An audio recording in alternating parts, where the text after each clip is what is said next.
Academic competitions are, in many ways, a complete and utter visual nightmare.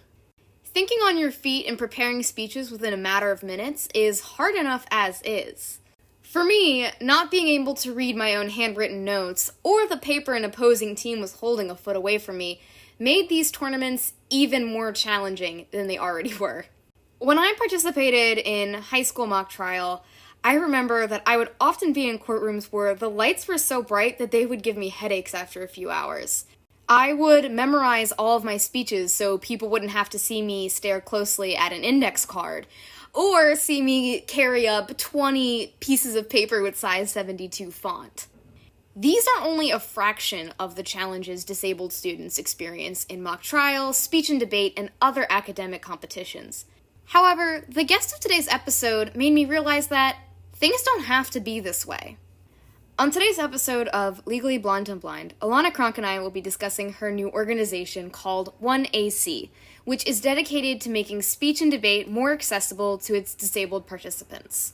Stay tuned to learn more about how speech and debate, as well as other academic competitions, can improve their systems for accommodations and make the environment more welcoming to all students. Also, I would like to give a brief content warning. At certain points throughout this episode, we will be discussing instances of sexual assault, as well as ableism and racism. If those are things you find triggering or do not want to hear about, then this may not be the episode for you. Thank you for listening and enjoy the episode.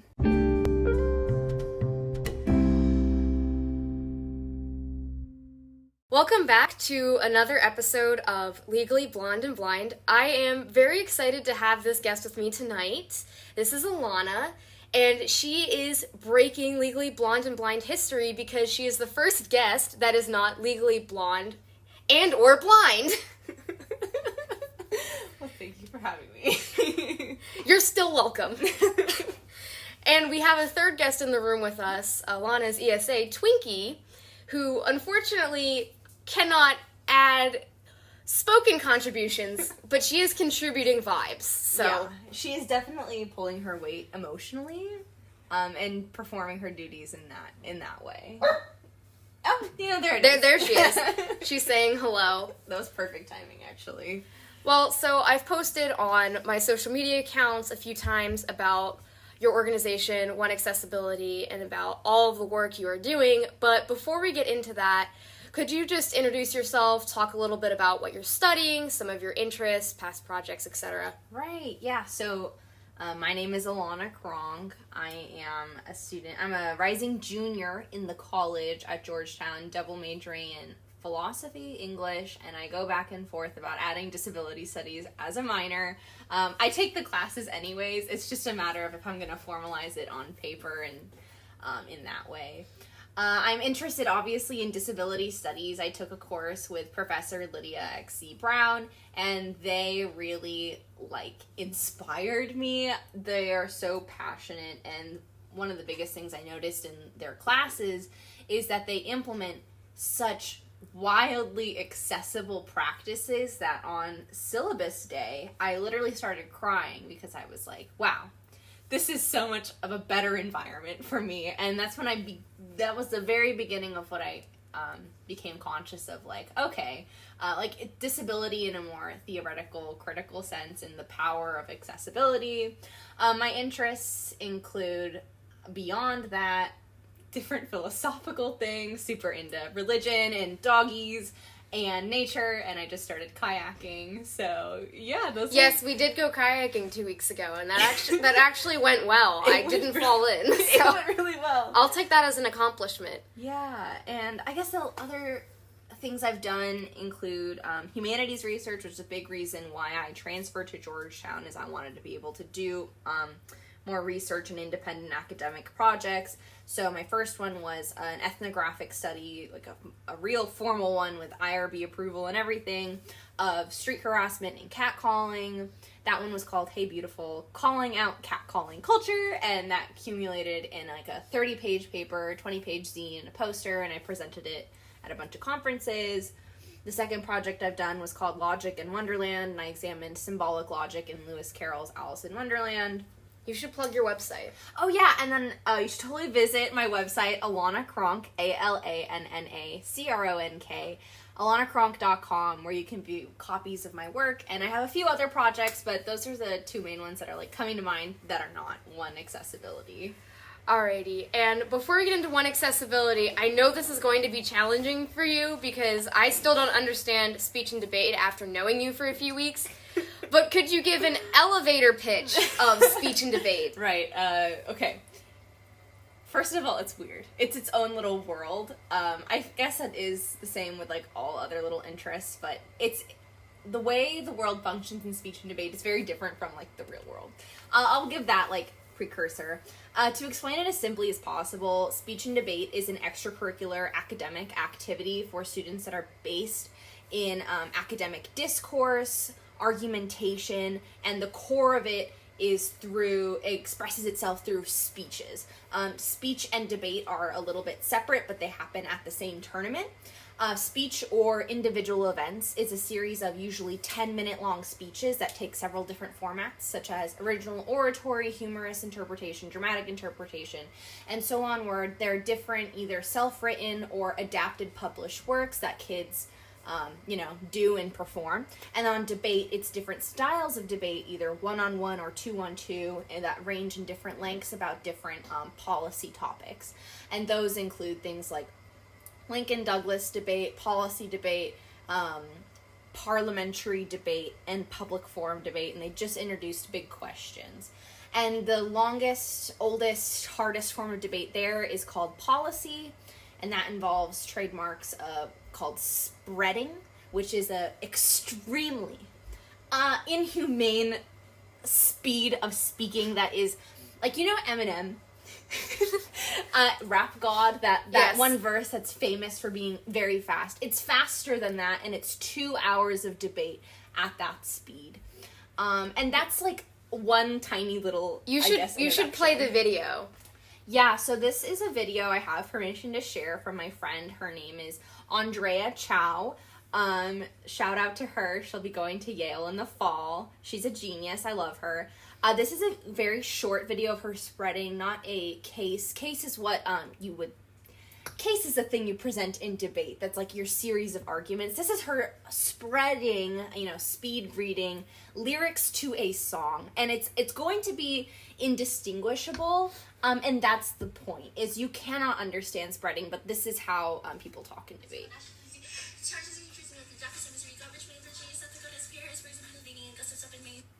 Yeah. And even if the audio quality was perfect, you wouldn't be able to understand it. Yeah, and it gets faster. Like, no shade to Andrea, but it gets faster than that. And that's obviously, like, a very obvious barrier to entry for this activity, but there are 10 billion other ones. Yeah, so how did you get involved in speech and debate? Right, so I was an 8th grader, and my middle school, surprisingly, had a speech team. This speech team was a closed circuit. It was not affiliated with the National Speech and Debate Association, which 99% of speech things are. And we were the last public school in the league, which tells you a little bit of something about the privilege that goes into speech and debate. And we competed against all private schools, and it was just speech. There was no debate. And speeches were 5 minutes instead of 10. And that year, we had, I believe it was 5 tournaments, and you're allowed to enter into 2 events each. Events were things like storytelling, sight reading, humorous, dramatic duo, expository speaking, poetry, things like that. And so I entered in the maximum number of events at every tournament, and I never placed lower than 2nd place the whole season, which was quite a record to have, and I loved it. I fell in love with it. I spent most of my free time working on speeches and just learning about it and kind of dreaming of going to nationals, and I knew that was something I needed to do in high school. And so, unfortunately, most public schools don't have programs anymore, and I looked online for all the high schools in my area, and the only one that had a team was this private all-girls Catholic school. And I did not think about the ramifications of what that would do to me emotionally going to a Catholic all-girls school. You mean you don't belong in an all-girl Catholic school? Exactly. And I was just like, it was just like tunnel vision. I love speech and debate so much. I was like, well, they have a program. They're the only school in driving distance that has a program. So that's where I need to go. And I did all the necessary entrance exams, and they gave us quite a generous financial aid package, and off I went. And from there, I started my freshman year, and I wanted to only do speech, and then I saw debate was a thing, and I was like, this is super cool. And I had my own little political revolution in my brain. As most 14-year-olds do. Yeah. I grew up in a fundamentalist, evangelical, very hyper-conservative sect of Christianity that made me believe some really harmful things. And I was exposed to philosophy and ethics in a systematic, organized study for the first time. And I just loved it a lot. And I fell in love with debate that year. And I did really well. I went into varsity public forum debate at my very first tournament ever in high school. And we did very, very well. We went 4-2, meaning 4 wins and 2 losses, which is an excellent record for your very first tournament. And from then on, I just competed in a mix until I quit my junior year. Gotcha. And clearly from what you just said, you can tell that speech and debate has a lot of benefits to high school students, ranging from improving public speaking and communication skills to exposing you to different ideas and helping you develop argumentation skills. But there also are some problematic aspects of speech and debate. So would you like to go into that a bit? What kinds of things did you notice throughout speech and debate that were problematic? Do you have any horror stories? Yeah, I do. Before I get into this, I will say that a bit of a word of warning that what I'm about to say has, very instances of violence, sexual harm, that sort of a thing. So if that's upsetting, maybe this isn't the section to listen to. But I don't even know where to begin, truthfully, because so much I have witnessed and experienced so much harm within this activity. It is wild. I think fundamentally a lot of what it comes down to is lack of supervision. It's an activity that has very little oversight, and particularly in the way that tournaments manifest, there isn't a lot of oversight. You're just taking kids, they travel all across the country, sticking them in hotels and college campuses, and their coach retreats to a place called Tab Room, which is where the tournament is run, where they're not allowed to enter with just zero supervision. A lot of terrible stuff happens. So you're not having any contact with your chaperones the whole time because they're just in this other room that you can go into. Sometimes it depends. There are tournaments where I did not see my coach once, and there are some times where sometimes a parent would hang out and you could maybe say hey, which I think is unacceptable. And that was my school's vibe. Some schools were bigger and had more resources and had team parents, and others were like us that totally didn't have anything, and kids would show up to tournaments alone. I have a few stories I wrote down. There's a list. I have a list. These are the sad thing is, though, these stories I'm about to tell do not encompass even a fraction of all of the problems that exist in speech and debate, and I forgot what the second one was. Anyways, first story I'd like to tell, this doesn't have to do so much with disability, but it'll give you an idea of the kind of tomfoolery that happens. So I was a freshman competing in policy debate, and I went up against these varsity kids. I was supposed to be a novice, but there weren't enough novice kids to keep the category going, so they collapsed it. So I had to go up against more experienced kids.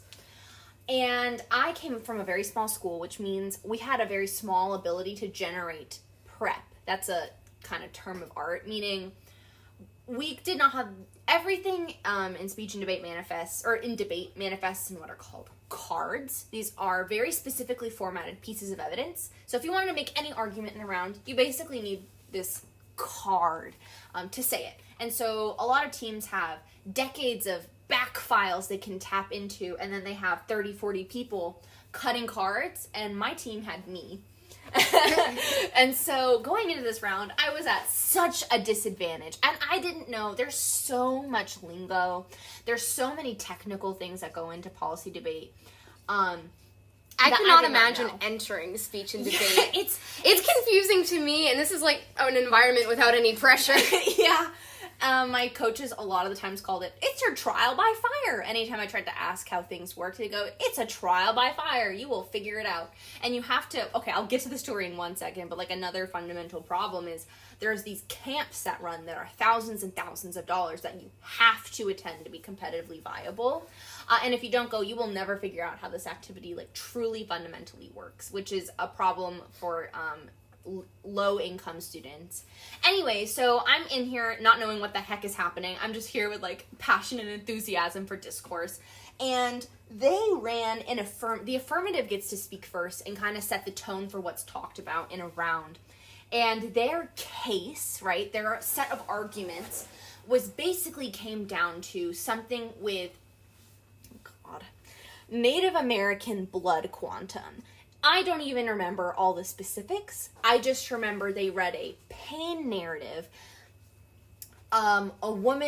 One woman's narrative style writing of her deep trauma surrounding some barrier to entry that involved blood quantum, which is a very complicated issue in its own right for the indigenous community, that causes a lot of gatekeeping to resources because they say your blood quantum is not high enough. And I am indigenous. I am Chumash, part of the Ventura New Band of Chumash Native Americans in Southern California. And so here I have a team of 2 white boys, and they are running this native pain narrative affirmative case against me. And as a native person, that hurt to be knowing I would be losing at this activity that I didn't really truly understand because it's so complicated against something that affects me directly. That didn't feel good at all. So I ran what's called a K, or a critique against. It's called a speaking for others K, basically saying it's inappropriate for you to be saying these kinds of arguments when you don't belong to these communities. You don't know what you're talking about. But I didn't have quite all the tools to do that argument with finesse. And so it devolved into me just kind of talking, not doing it the technical way it should be going down. And at one point I said the word, because I had grown up going to powwows. It's just a thing I did. And I said something to the effect of, you're tokenizing this woman's deeply traumatic narrative. This one woman's experience, you're trying to say that she embodies the entire variety and variation of all indigenous people in this country, which is offensive. And I said, you haven't showed me anything that this was the product of a powwow or any kind of consensus reached. And I noticed when I said the word powwow, the tension in the room was palpable, yes. And it devolved into them calling me racist for saying oh yeah, Indians have powwows or whatever but I had said multiple times, I'm indigenous myself, and to me, powwow is just the word for a meeting of native people. To them, it sounded like racist white girls, oh my god, powwow or whatever. And I got assigned 25 speaker points, which is, or maybe it was 26. Basically, that's an insult and a punishment. It's, if you were to get a 25 or 26, that record is public. And it's you said something that was very harmful, very So upsetting. are they almost decorum points, how I guess polite you were to the other team, and if you said anything inappropriate? Yeah, a little bit. It also has to do with your speaking style, and so getting that low of a score is What is it out of? 30. Oh. So in the range is 25 to 30 though. Oh. Okay. So and you never assign 25 or 26 unless there was a problem, someone said something terribly horrible. Like, okay starts at 27, that's still kind of offensive, and then, like, 28's good, 29's great, and 30's, like, perfection, amazing. And you can assign fractions of points as well. Of course, because that would be too easy if it was only whole numbers. Yeah. So that gives you an idea of, like, some of the tomfoolery, the silliness. You know, I told you the other week I was judging the National Speech and Debate Tournament. The Nationals. I was judging Nationals. And I got this impromptu round. The way impromptu works is you're given a noun or a topic, a quote, or something, you know. The topic could be joy. It could be fairies. It could be a quote, you know. And then you have 2 minutes to prepare a speech. Usually in, like, 5-paragraph essay style. Kind of like, here's my point, impact, resolution, or whatever. And, and it's a 5-minute speech. So I was judging this impromptu round, and the topic this kid got was integrity. If you had to think of a few things, a few points to point to about integrity, Marissa, what would you say? You know, I would talk about some of our country's great leaders, you know. Not who this kid brought up. Yeah, Marissa already knows this story. Think the worst possible person you could associate with integrity. Right.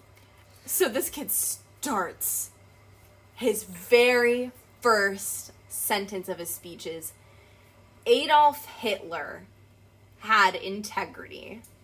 And it went on. And you sent me that speech when I was, and I read it when I was half asleep. I just woke up and I was like, Adolf Hitler was a great world leader. And I'm like, huh? Yeah. And one of his main points was he was pointing to, and then he went on. He was like Adolf Hitler, Joseph Stalin, Joan of Arc, someone else, Winston Churchill are all great leaders, and it's because of their integrity. And one of his whole points, he's like, Hitler could only achieve his vision for Germany through his integrity and his commitment to his vision. And he just goes on aggrandizing Hitler. Those are the kinds of things that happen very, very often at tournaments. So basically what you're saying is that you have people coming from these extremely privileged backgrounds, and they're not really getting the perspectives of people who are lower income or who are part of, like, indigenous groups or communities of color, and then that's where you start getting these kinds of ignorant comments and behaviors from. And then I guess more to move on to, like, the accessibility problems. Right. So what kinds of accommodations did you receive, like, when you did speech and debate? So none. For a piece of contrast, I feel like it'd be maybe just so you get a little kind of piece of who I am as a person. I have a bunch of accommodations at Georgetown. I have 1.5 times extended time on exams. I have alternative test date. I have extra absences. I have quiet, like, alternate Twinkie barking. Like, I get to take my tests in a separate room that are free of distractions. Things like that. And there is not a single formal process for requesting accommodations in speech and debate. And you have to understand that, especially in debate, there's very limited prep time, right? It's, policy debate's 2 hours, and you have a couple minutes to prepare these long, very technical speeches. And sometimes, if you're like me and have anything cognitive going on, really, it doesn't even have to be like ADHD like me. It could really just be anything, because these environments are so high stress. It's very easy and reasonable to need a couple extra minutes, and they don't provide that.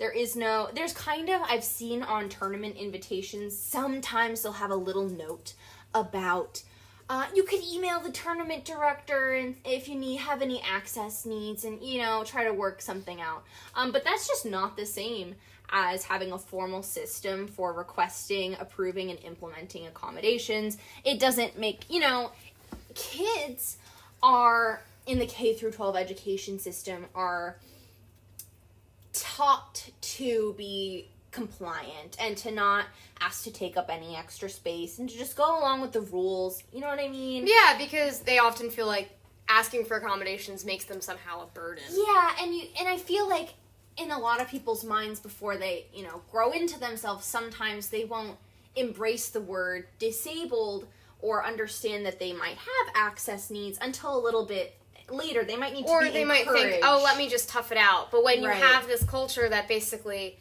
leaves accommodations as, like, if anything, at, like, the tail end of the tournament invitation in, like, this really small font, it's not going to encourage people to seek help, or it's not going to tell people what's possibly available to them. Yeah, and as a result of that, you know, there's a million different reasons you could need accommodations, not just extended prep. I mean, there's a reason we don't really see a lot of kids who are have a lot of different kinds of disabilities in this activity because of tournaments' unwillingness to go and include disabled people in their conception of the activity. You know, I've never seen like an ASL interpreter at a tournament, and I've been to a billion of them. You know, I've never seen a kid who uses like mobility aids at a tournament, again, because like I would imagine you try this activity, it's super hostile and unwelcoming, and you go, this isn't for me, which I had to do later, which I guess we'll get to at some point.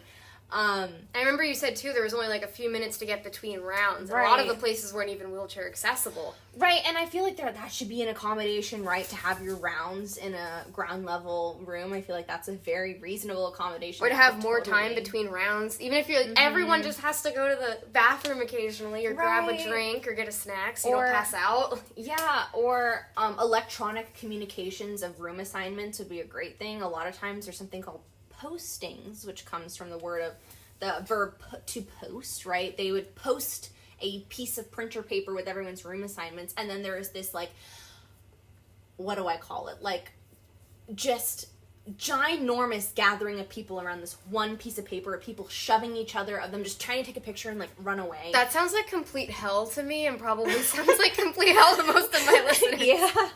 And so, like, you know, there's a million different reasons somebody would prefer electronic communications, whereas it's, like, font adaptions, or maybe, like, dyslexia font, extensions on Chrome, or there's a million different assistive technology that people use on their devices that, like, there's no way to request, can I get all of my communication electronically? There's just a million different little accommodations that could make the activity so much more equitable, and they just don't exist. And I've even heard through my organization, when we call for feedback, I've heard stories of people asking, even when they do reach out, which makes the barrier to, you know, getting the accommodation a little higher, because who's going to reach out and, like, have the language to say, like, I need this accommodation when, I mean, some people might, obviously, but a lot of people won't.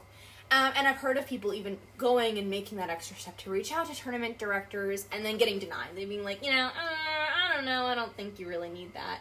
Which, at the end of the day, isn't really anybody's place to say, I don't think you need this accommodation. I think people are perfectly fine of determining what they need for themselves. Yes. And I think that's what's the shame too with any kind of, not just speech and debate, but any kind of, like, academic activity, and, like, standardized tests as well. We saw this too with the Varsity Blues scandal, is that people are so quick to deny accommodation just because, like, they assume everyone's trying to take advantage of it. But what's really a shame is, like, for every person who does take advantage of it, there are dozens of disabled students that actually do need these things, and they are all missing out because of a few people.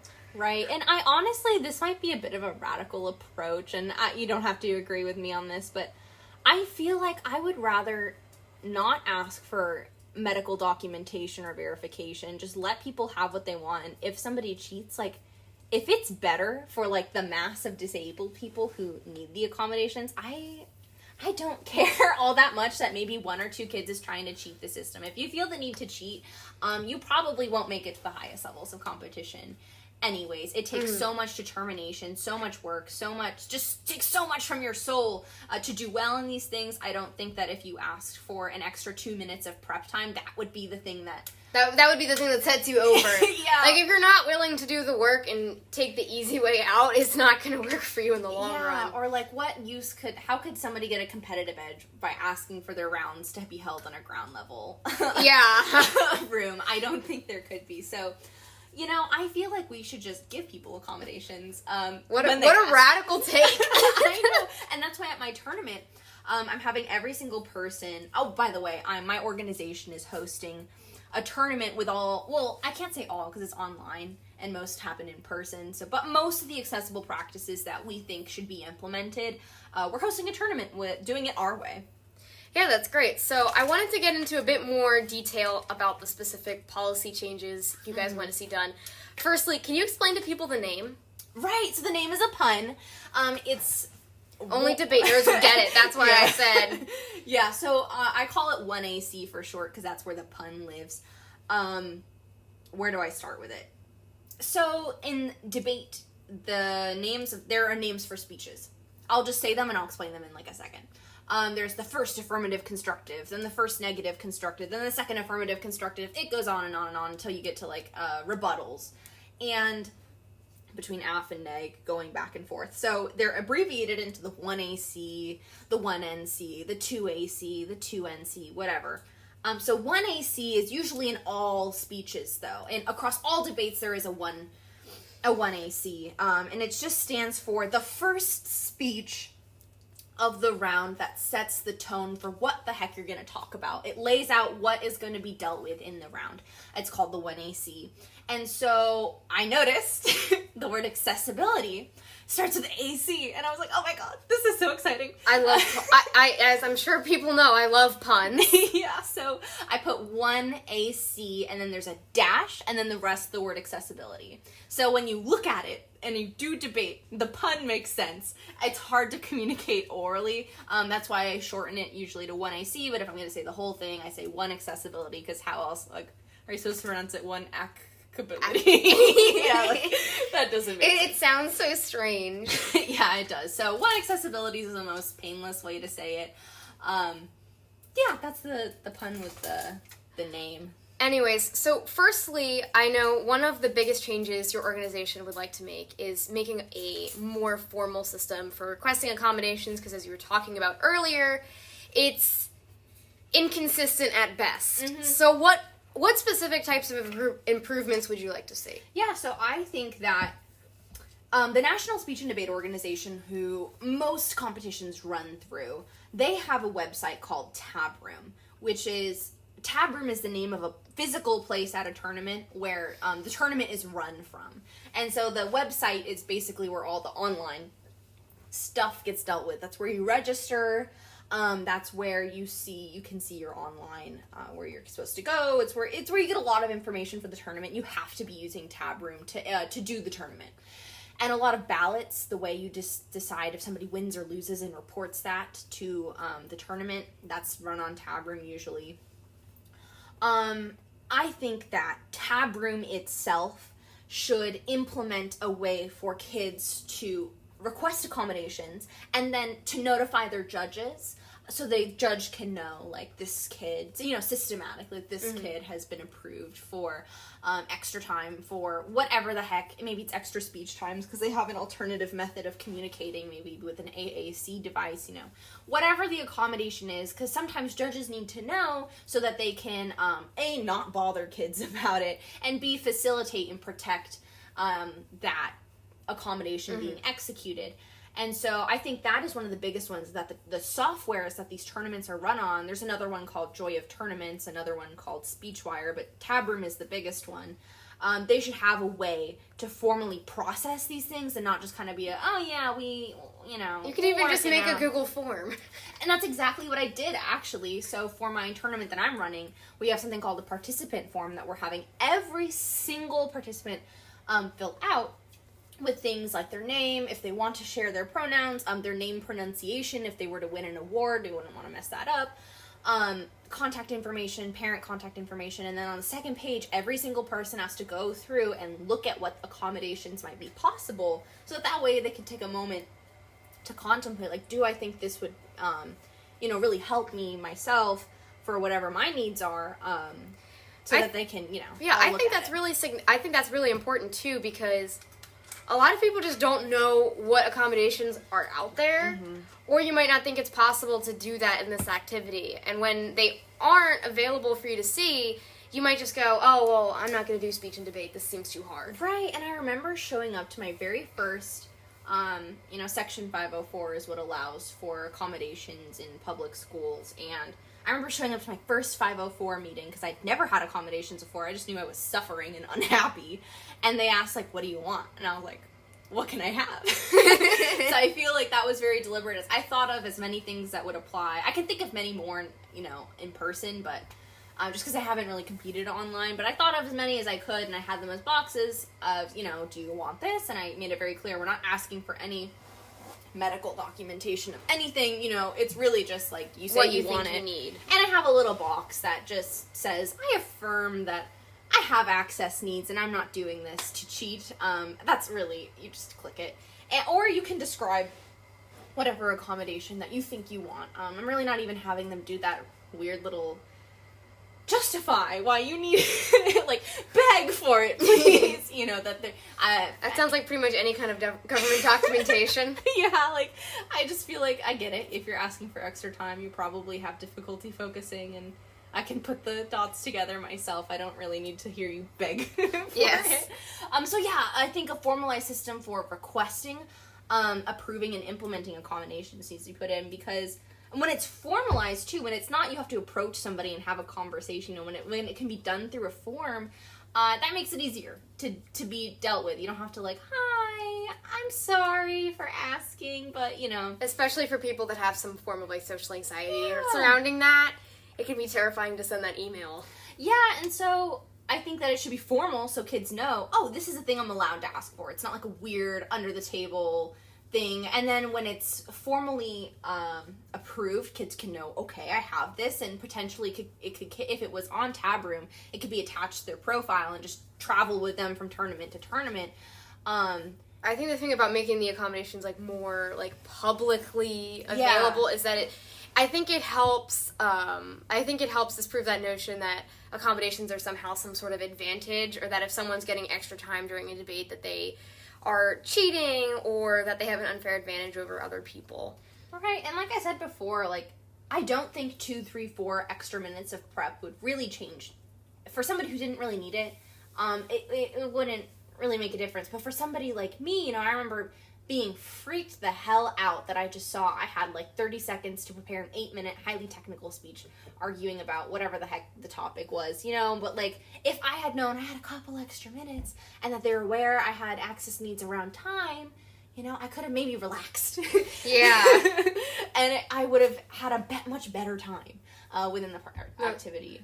That completely makes sense. And do you have any other structural changes? Oh, there's a million.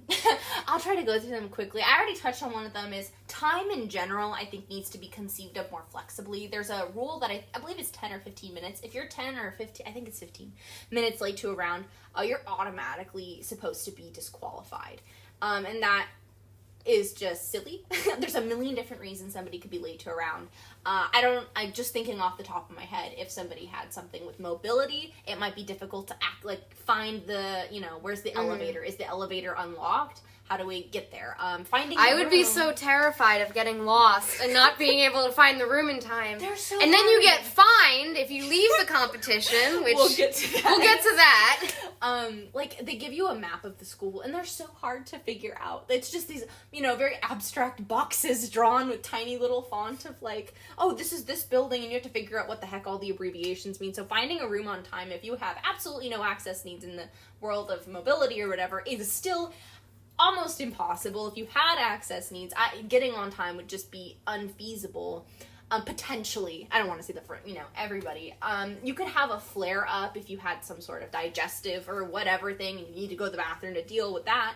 God forbid you needed to go to the bathroom in between rounds. I mean, people have to do that.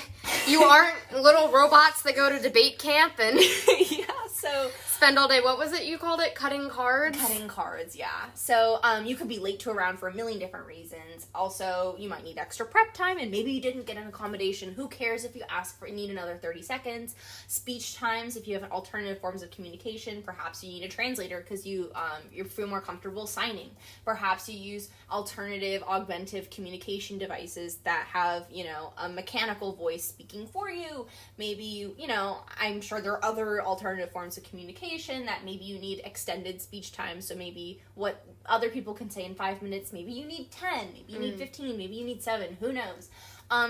Everything about time, or maybe also in the middle of a round, like kids don't go to the bathroom. And sometimes you just need to, you know what I mean? Or if you needed a 5-minute breather for whatever the heck reason, a million different things can happen with the body and mind. It's like what you're saying in general is it's just a very high stress environment. Yeah, with no forgiveness from any party ever. I remember I've been harassed by judges when I was just trying to like go up to the front of the room and get my papers in order. They'd be like, hey, you're taking up your prep time.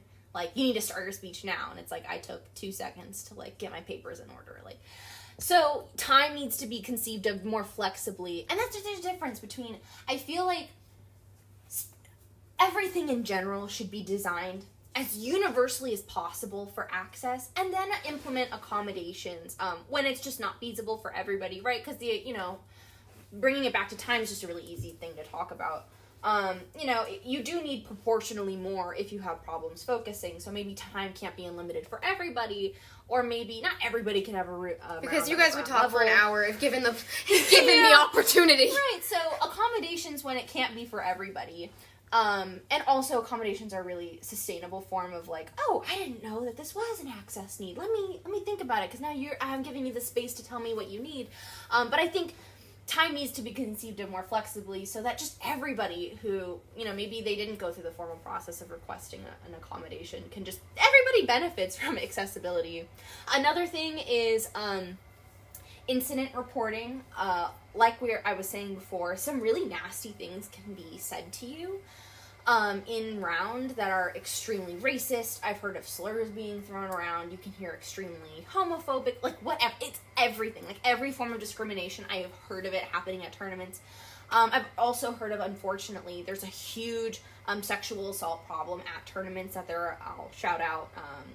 Speaking Up Safely, Speech and Debate Stories are 2 organizations that do a lot with specifically addressing sexual assault in speech and debate, because there's a lot of it.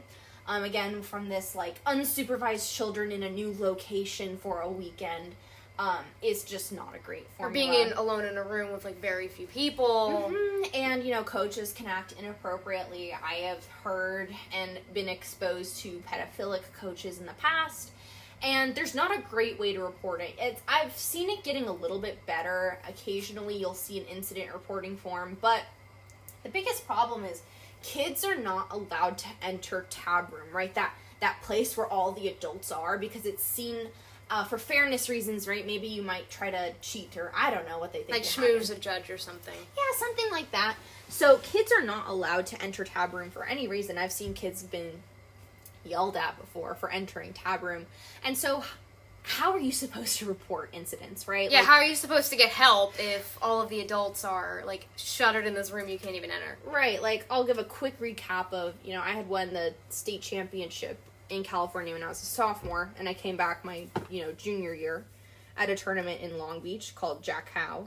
And I was not having a good time at all. My mental health was terrible. During the time of my life, I was experiencing hallucinations, vomiting, dizziness, like so many symptoms, and I'm just not well. And I was not completely memorized, because memorizing a 10-minute speech takes great cognitive strength. And I messed up my first round, and there's this very hyper-competitive culture where kids will very openly demean each other, like, oh, she was terrible, and they'll go tell their whole team how terrible somebody was.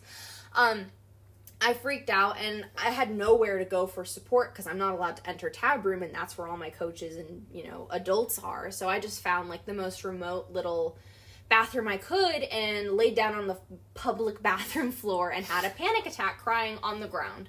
And it was terrible. And then I dealt with nuisance fees, and we'll get to that in a second. But, like, that's an example of, sometimes you have needs for whatever reason. Sometimes, people are not kind to people with disabilities, or not, maybe it's not people, just sometimes things are not structured for people with disabilities. That causes tension. And you need support and help, or maybe you need to report an incident or let somebody know, I'm not doing well, or maybe somebody was unfair or caused you harm, and you need to tell somebody, and there's just no real good way to do that. They're doing better with some forms or whatnot, but it needs to be better. The forms are inconsistent, right? Like, you can only see them at some places. Like, like similarly with the accommodations, there should be, you should know how to report it, and it shouldn't be something that's under the table. God, it should be in the software for the tournament where everybody knows how to access that. Everybody should know how to report a tournament or report an incident, and it should be the same. You know, I didn't show up to my round 2 because I was busy crying on the floor having a panic attack, and no, not a single person checked on me. Not a single tournament official, no one reached out to me. And that's terrifying that a child went unaccounted for and no one... Yeah, a child, too. Like, these are all minors. Yeah. And also, I don't want to focus too much on disability, because this is a very intersectional issue where there's also a lot of violence that happens at tournaments, and, you know, if you've just experienced this incredibly traumatic thing, how are you supposed to, you know, the second you enter tab room, someone's going to yell at you. You know, that's not something you need. I feel like there should be a policy that, like, kids are and then you have to get to your round in 5 minutes, too. So, like, you can't even process what traumatic thing just happened to you. Right. And, well, I guess we could talk about the scheduling, because we brought it up a few times. A lot of times, schedules do not... Again, this is a thing where it's like, 1 or 2 tournaments might get it right, but majority don't. There aren't breaks or times to eat built into most tournaments, and so I've been at tournaments where it was just round after round after round with I get out of a round and my other one has already supposed to have started and I'm running to where I'm supposed to go, and I've had rounds where I did not eat like a single thing for almost a whole day. Oh, you should tell them about the food that's available. We'll get Speech to and Debate. We'll get to the food in 2 seconds, because that's ridiculous as well. And again, like around disability, you know, a lot of disabled people can't that's the whole point. You can't command your body to, like, do it, you know, just be a certain way, and sometimes you need to administer yourself medication. Sometimes you're having a flare-up. Sometimes you can't do it. Sometimes you mentally need to reset. Sometimes you need to eat because of whatever disability. There's a billion different reasons why it's unhealthy and unsustainable to just be like, go, go, go, go, go the whole time. And, you know, I was designing my schedule, and it took a little finessing, but we have, I believe it's 3 hours, something like that. We have a lot of space in between our rounds to make sure that even though it's online, you'll have a moment to not care about this tournament when you're You'll have a moment to take a few deep breaths, get some water, take a walk. Yeah. All those things are extremely important, and it seems like debate does, like, the current, like, system doesn't really emphasize those things nearly enough. Oh, not at all. And the food is the other thing is, this is funny. No, it's not funny, but... It's so bad, it's funny. It's so bad. So, do I just start with, like, the funny thing, I guess? The National Speech and Debate Organization, as I was setting up my tournament, I was reading their materials for, so you want to become a coach, so you want to start a team, so you want to host a tournament. And their official guide for how to host a tournament when it comes to food, I think I have it, the screenshot somewhere. I'll pull it up in 1 second. But they recommend, the NSDA recommends the food that be provided at tournaments is pizza. Which sounds like, pizza, yeah, you're just annoyed at, like, you know, eating silly, bad food. There are so many people that can't eat pizza. Yeah, so there are a million different reasons why somebody would need different food. Celiac disease, lactose intolerance, allergies. I don't think I ever mentioned that on the podcast. I actually do have celiac disease too. You know, I don't think that's ever come up. Yeah, all those different things, and it's even like religious reasons or ethical things that you like would if you're vegan, in your life. Pizza doesn't work with, like, most of those things, especially, like, religious accommodations, too. I'll read the section from the, so one of them was, like, a checklist of, like, what you should do the days leading up to the tournament. So it said, Thursday, it instructs you to, quote, order pizza for Saturday delivery, and then in parentheses, or whatever food you're ordering to sell. And then also it says, you know, things you should plan for. It says, food plan. My team members were assigned particular items to bring on tournament day. These could be 3 12-packs of Sprite or 2 dozen homemade cookies. My food parent always had people take care of certain big items. A giant sub cut into small sections for lounge, pots of super chili, etc. We also took care to assign food to everyone, but to give very little for free and reduced lunch kids to bring. That way they weren't burdened to, but still participated. The items included we sold in the cafeteria, everything but the pizza. Many kids were assigned to bring water or candy bars, but this made it easy. So you can see in that the everything but the pizza is a reference to, like, pizza is at every single tournament. Mm-hmm. And I have been at tournaments where the only food was pizza. Most tournaments, the only food is pizza or candy bars, and that doesn't work with so many people's dietary restrictions. And I'm gonna say this, but I'm gonna put a caveat on it in just a sec. It would be so easy to just go to the grocery store with $60, $70 and buy gluten-free bars, to buy a couple, apples or whatever at Costco, to buy whatever, in whatever dietary section that they have, to just take a couple boxes of whatever to make sure there's something. But even that is not enough, I don't think, because you need to eat breakfast, lunch, and dinner. And you don't even have enough time to do that. It's not uncommon. Well, I'll say it's mediumly common to stay at a tournament until night.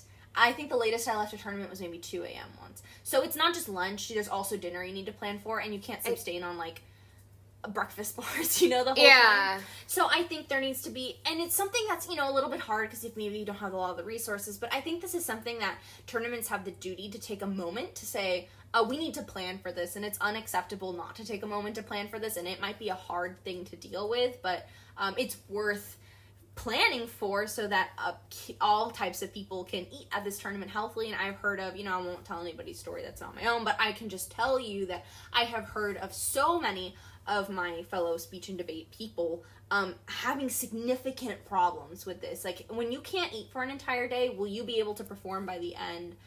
Not really. Yeah. It causes problems for people in a very significant way. What else do I want to talk about? Nuisance fees. Yes, that's the one thing I wanted to talk about before we move on to the more the cultural aspects of it. Right. So explain nuisance fees. You sort of alluded to it. Yeah, so let's talk about the word for a second. Nuisance fee. It's clear they don't like whoever needs to receive one. And I think nuisance is such a harsh word. So basically they're designed to, at a certain point in a tournament, in preliminary rounds before breakout rounds, you might be able to decide or figure out that you're not doing well and you're not going to make it to elimination rounds. Usually the standard in debate is to win 4 rounds and to have only lost 2, going 4-2 is what it's called. Maybe you went 3-3 and you're not going to break, or maybe you lost all your rounds. They want to prevent people from leaving the tournament early. Same thing goes with speech. Maybe if you just totally messed up, maybe you'll leave the tournament, is what they think will happen. And so they'll fine you. It varies per tournament. I've seen them be a couple $100. It could be less, but whatever the cost is, it really varies. It's meant to be a deterrent to leaving the tournament early. However, they don't make exceptions. They might, I guess, again, this might be a thing. It's on a case-to-case basis, but I've never heard of somebody getting an exemption from one. There's a million reasons, again, why somebody who's disabled might need to leave a tournament. Medical emergencies happen, they will still fine you for leaving the tournament. Yeah, you said you knew people who went to the ER and they still were fined. Yeah, they were still fined. I knew somebody very, very, very, very high up in the debate world who was in the ER, and they were still fined. Because the tournament wanted to make an example of them. You can't leave and not face the consequences. And which is just ridiculous. A billion different reasons could occur for why somebody needs to leave. And especially when you're having a medical emergency that would, people do speech and debate because I love speech and debate. And I've only heard of once in my whole career of somebody talking about wanting to leave a tournament because they didn't think they were doing well. People do this not to be winners. Going in, there's only a small fraction of people walk away with trophies. You do this because you love it. Yeah, people go because it's, the parts that aren't not bad are fun. I feel kind of bad because we're only focusing on the bad parts. It can be a wonderful activity that I made a lot of friends in, and you learn so much just sitting in rounds when you're just even spectating or listening to other people's speeches. It's wonderful to see what people have to say. I learned, sitting in my original oratory rounds, I learned about everything from the cost of inhalers being too high to Black experience to the myth of the model minority to some guy talking about practicing ethical non-monogamy. Like, you learn about so many really interesting things. And the different topics people are passionate about. It's like the one thing they pick to speak about for 10 minutes. Yeah, and debate is similar. I remember going to, after I had lost a round, it's very common for kids to be sent to, when you don't break into elimination rounds, to be sent to go watch the people who are good, to go learn. And I remember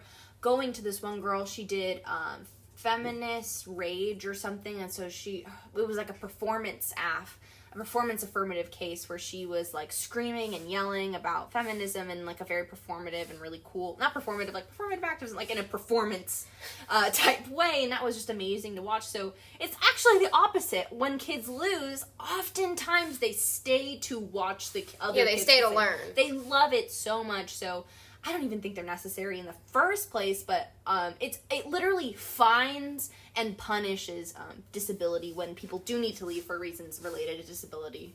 Yeah. Which is ridiculous. And I think all of these specific policy changes that you're bringing up right now allude to the very hyper-competitive culture of debate.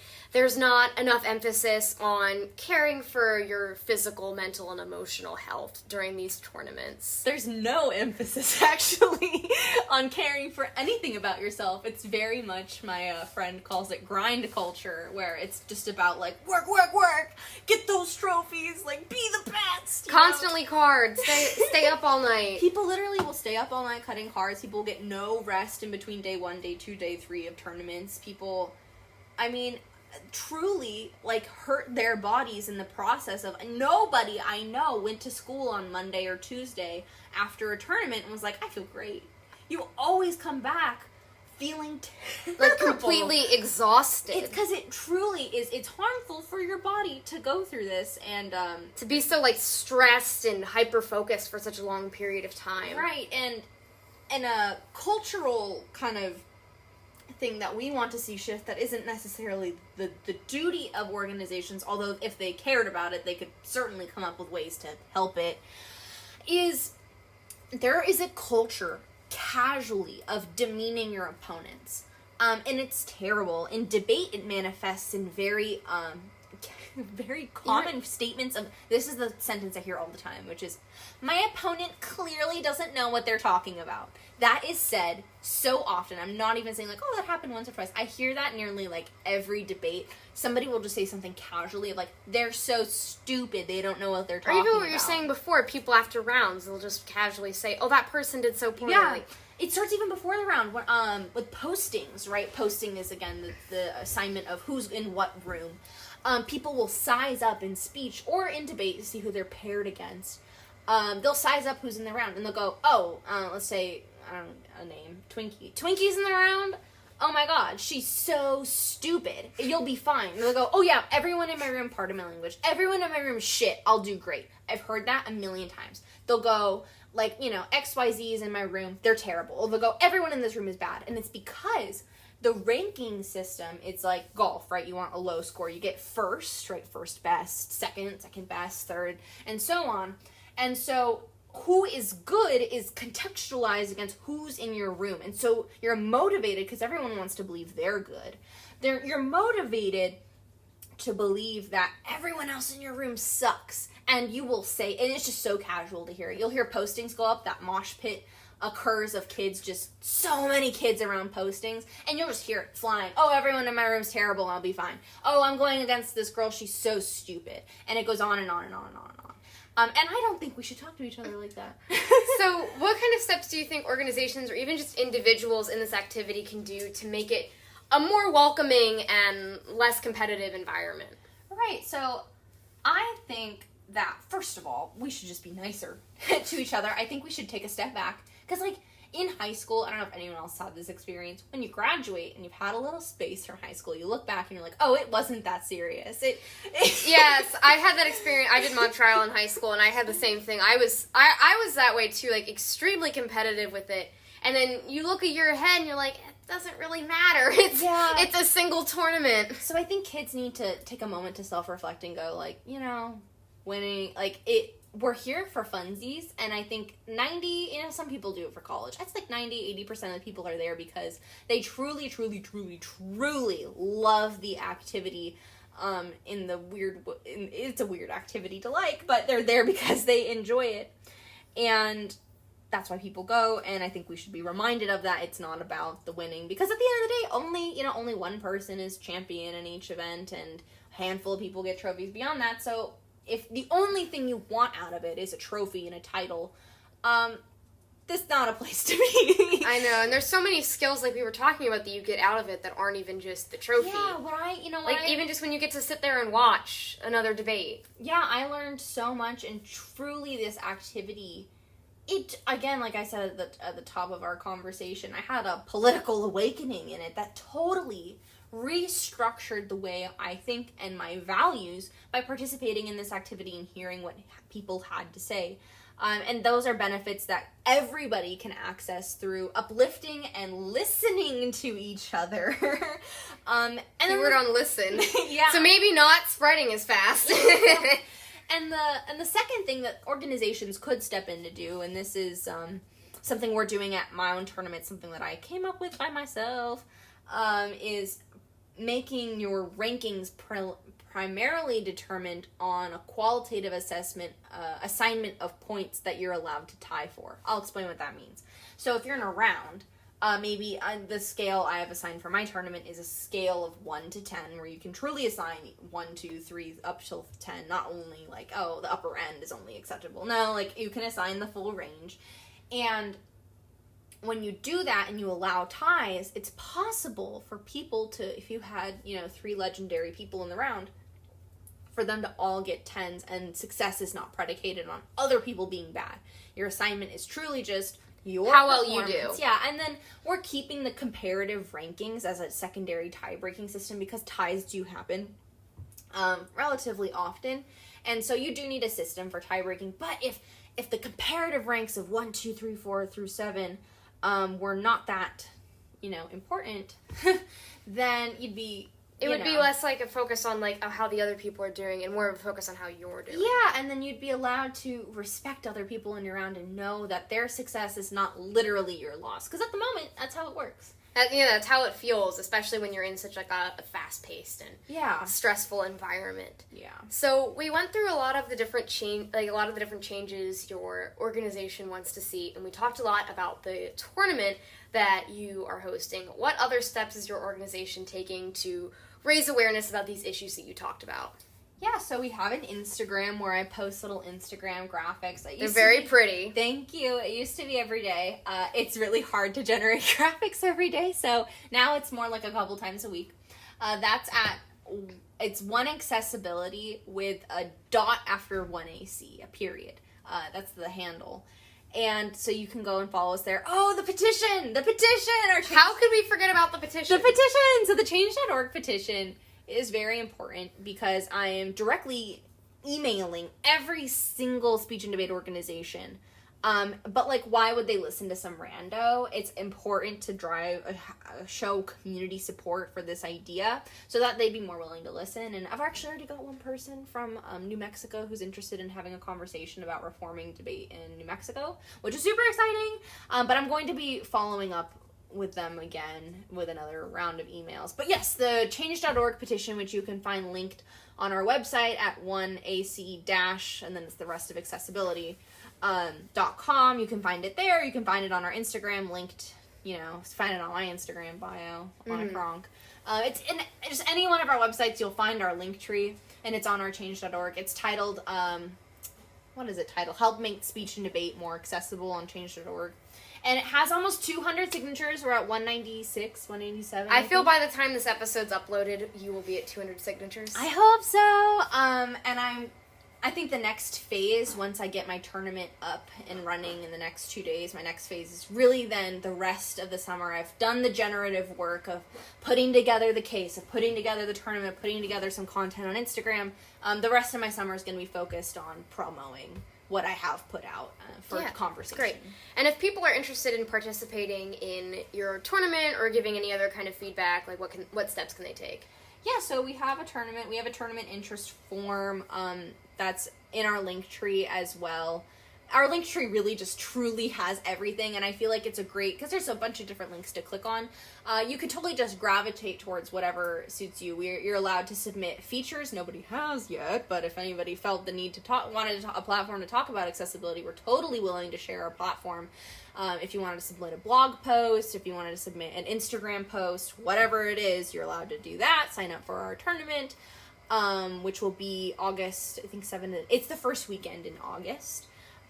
We also have the Instagram, and then, like, honestly, if anybody just wanted to talk and chit chat, they could totally just email us, which again is linked everywhere. You could totally just find it. And you also have a feedback form too. Yes, and the feedback form. So you could totally, if you had thoughts about what you think should change in speech and debate, the feedback form has been super important. We've actually added multiple things in our case as a response directly to what people wrote in our feedback form. And sometimes it was just, one person mentioning it. It's like, that's a really good idea. We're going to add it. So I've definitely reformed what we've written on our website on what is our official platform in response to, what the community wants. Because I don't want to just be talking about myself. I really do want to be representing the wider disabled community to the best of my ability. So I felt like the way to do that is to, ask. Yes. Yeah. I think it's great. Like, even just listening through all the different needs that you accounted for, I think this organization is really taking into account, like, all of the different needs that people can have. And I think it's great that you're not only considering disability, but socioeconomic status, gender, race, all of these different factors that impact somebody's ability to participate in this extremely valuable high school activity. I appreciate that so much. I try my hardest because I experience a lot of different types of marginalization, but I don't embody them all at once. And I'm trying my hardest to include everybody that I can while also not, speaking for others, but just kind of, listening to what, people have to say, what they think, should be the deal to get the situation, the 411 on what other community discourse is, and trying to include it in our platform to the best of my ability. Well, yeah, thank you so much for joining me today. I really appreciate having you on. I think you are such an articulate and just relatable human. Oh, thank you so much. I appreciate that. And deeply. Twinkie was licking my legs for like half of this episode, and I was cool with it. She's really been a really good girl. But yeah, thank you She so has much. been. She only barked like once. Yeah, she did a really good job. And thank you. I'll be replaying that compliment in my head for weeks. I thrive on compliments. So yeah, thank you so much. And thank you Words for of having me affirmation. on. Yeah, thank you for having me on and allowing me to talk about my organization. I really appreciate it. Well, thank you everyone for listening. I hope you enjoyed today's episode and will visit 1AC's website as well as sign their petition. If you like this episode and would like to stay up to date, make sure to subscribe to Legally Blonde and Blind on Spotify, Apple Podcasts, or wherever you get your podcasts. You can also stay up to date on my social media accounts, my Facebook page, Legally Blonde and Blind, and my Instagram account @LegallyBB_. Thank you for listening, and I hope to see you soon.